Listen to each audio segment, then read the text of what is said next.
What's going on, guys, and welcome back for another video inside the shop and working on my VR1 boost. So last video we touched on just removing the muffler on a boost because it is a little bit different than a naturally aspirated. Is it the biggest pain in the butt? No, but it is very different, and there's kind of some procedure that you need to do. So if you have a question on how to get the muffler out, which you can see behind me is already out of mine, just go to the previous video. So this video is going to kind of be a 500 to 600 mile service on your sled. So I believe dealers and Polaris recommend a 500 mile service, which you normally bring back to your dealer. They go through a bunch of stuff and then they give it back to you. So I'm going to do one that's in the shop, and I do it myself.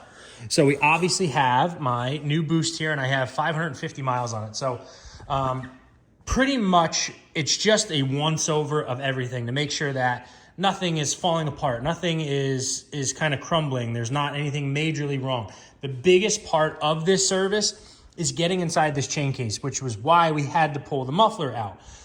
That'll be the most complicated part of this entire thing, which I am going to go over how to get inside of that, which I have done in previous videos, but if you guys are new, we're going to go over it yet again.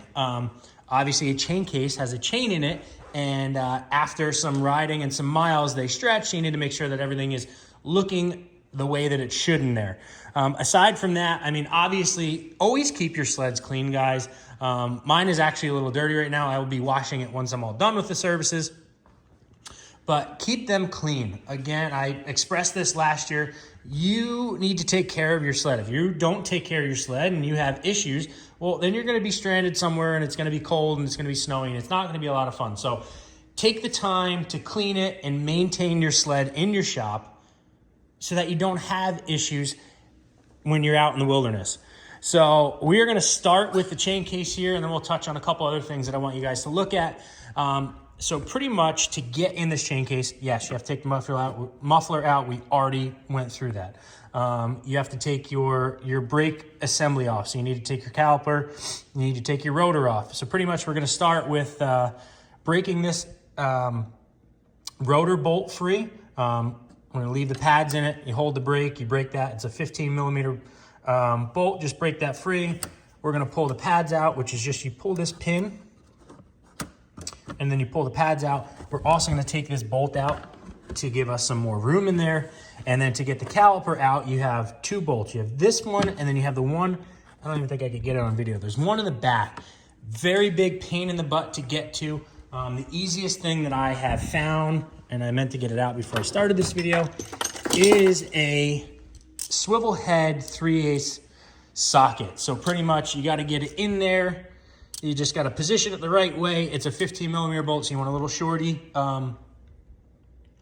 socket, and you pull that off. And then once you get them out, then you can finish taking this out. And once I get to that point, then I'll show you guys kind of what you're looking at behind the rotor, because there's a spacer there.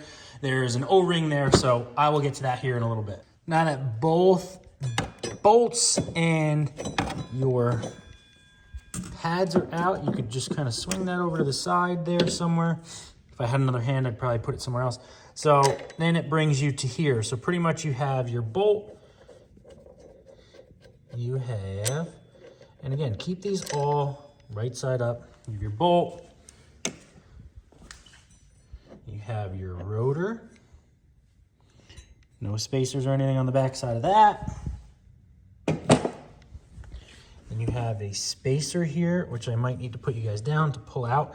So this is on an O-ring, so it is pretty tough. Sometimes you got to get a pair of channel locks and just grab it and wiggle it out. Sometimes it pulls out, but yeah, I got to put you guys down for this. So that pulls out just like this. Remember which way this goes. This is important here.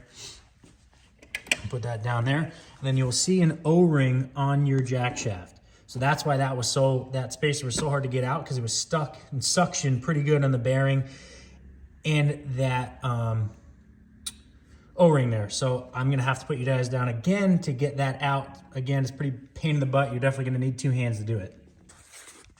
Once you get that O-ring out, you are ready to take the bolts out of the cover. But before you do that, and it is harder on this stand because where this stand is exactly where I need to get to. So I got to prop the back of it up.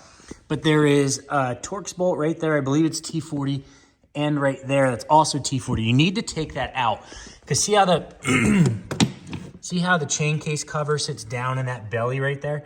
Well, you have to spin this out, and you can't spin it out unless you push this belly pan down. And you can't push that belly pan down if you don't have those two Torx bolts out. So I'm gonna go ahead and pull them out, put the back of my sled up as high as I can, and then I'll show you guys once I get this cover off. So the cover is off. So again, you take there's 5 bolts, you just pull it out a little bit. All the oil is gonna drain. You gotta put a pan down there, obviously. I know I'm saying this is as simple stuff, but I know guys like literally step by step. So got that out. I'm gonna go over chain tension here in a second. But you just wanna visually inspect everything. Make sure nothing just looks out of the ordinary. And then I'm gonna go ahead and I'm gonna clean everything up, and then we're gonna go back and I'll talk about chain tension here. But again, I'm gonna clean everything, get it nice and spick and span and brand new in here. Okay, so we got everything all cleaned up in here. So now we come to chain tension. So obviously we are pretty loose.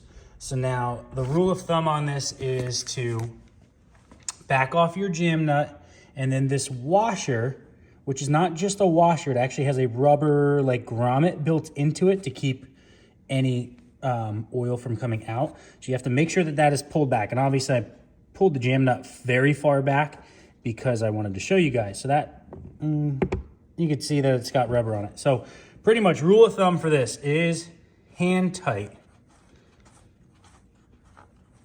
So as you guys saw, we definitely got a decent amount of turns out of that. Yeah, we are much tighter than what we were. So just hand tight, and then we're gonna do a quarter turn out and then lock that jam nut in there. You can pull your chain off, which obviously you gotta run the tensioner all the way out and check it out, make sure there's no kinks in it, which I might do here in a little bit, but it's not necessary. Really, it's just getting the slack out of that, making sure that everything looks a-okay inside, which we do. The roller, nothing is, coming apart, nothing is out of the ordinary in here. So I'm gonna go ahead and button this all back up because we're just gonna move on to the next thing. So that is pretty much getting inside your chain case. It is needed, guys. Don't sleep on this. Don't be like, oh, I'll just get to it next time. I'll get to it next time. Get in there, tighten it at the least. I didn't even pull the drain plug yet, but there was definitely all the shiny metal is what came out of there. The black, there was some oil in that pan already.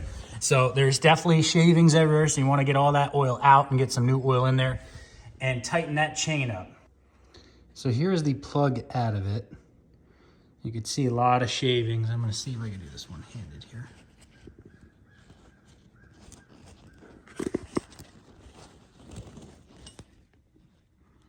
Yeah, lots of shavings. So we're gonna go ahead and clean that off, top it off, and then chain case is all done. Chain case all put back together, all torqued to spec. So what else aside from the chain case actually needs to be done on the service? And again, I say needs to be done. It's up to you if you wanna do this or not. So I'm just gonna kind of rattle off some stuff here that me and the boys over at Southside also discussed. So we're just gonna do it as we see it. Coolant. You're gonna wanna make sure that your coolant bottle is at the level it's supposed to be. If it's down, it's gonna need some.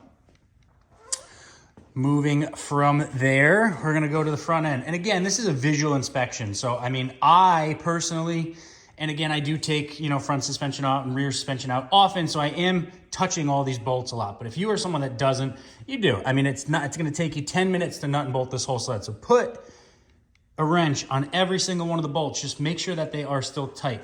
As far as wear items on the front, you're obviously gonna wanna look at your carbides. So I run 8-inch Woody's Mavericks and they look really, really good on both sides. Both sides. So again, visually inspect everything up front. You come around back. And again, sorry, this is a little dirty. I'm gonna wash it after this. Now, one thing that I did notice on these is my coupler rear scissor stop bolt. It was actually on the other side, backed out on me and I had to tighten that. So I would definitely, if you're watching this video and you have this, definitely check that bolt on that side or either side to make sure that they're still tight. But go through, visually inspect everything. I've touched every nut on this thing, so I'm not too worried about it. You are gonna have some grease fittings back here. And I say some, I mean two. I mean 1 and 2. That is the only grease fittings. I'm sorry, I take that back. So there's 2, and then there's 1. Let me see if I can see it. Right up there. So you're gonna wanna put a grease gun on that, pump some grease into there, visually inspect everything. Again, make sure your track tension is good. These R-rated tracks, I have not touched track tension all year. So these things are not stretching like a standard track does. But if you do not have an R-rated one, definitely check that. And then make sure that your alignment of your track is good, which you come back to a window here and you look in between there, make sure you are centered. That gives you a really good idea if you're pretty close on track alignment.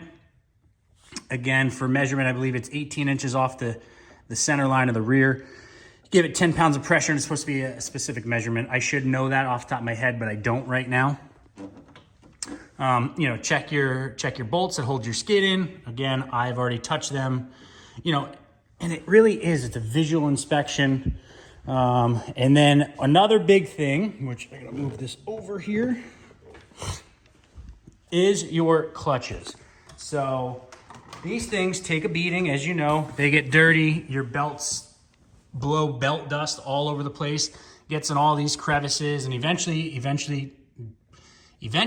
jams them up. So you wanna get like compressed air and blow all in here, get it all out. Obviously, I know a lot of guys aren't gonna pull the clutch apart and clean them like some do, I do. Again, I was just inside this when I put the Velocity Sled Performance clutch kit on, so I know it's pretty clean, but I am gonna blow it all out. I'm gonna take my belt off, make sure that there are no, you know, weird looking wear marks or any really deep cracks or anything like that, just to make sure that is all good to go. I'm gonna clean all on the back side of that. For people that don't have boost sleds that actually have a deflection, well, I mean, I have a deflection bolt in, but it's, as you can see, it's backed all the way out. It's there for balancing purposes. Make sure your deflection is set for non-boost and non-9R sleds. And really, that is it, guys. Make sure you're topped off with some oil. And that is really it, guys. I mean, clean them, grease them, check your wear items. Oh, Hyfax, duh, didn't even think about that. So your Hyfax, your plastic piece between your rear skid and your track, that is your wear line. Make sure that and again, if you have 500 miles, you should not wear through Hyfax already, unless you're riding on 500 miles of road, bare road.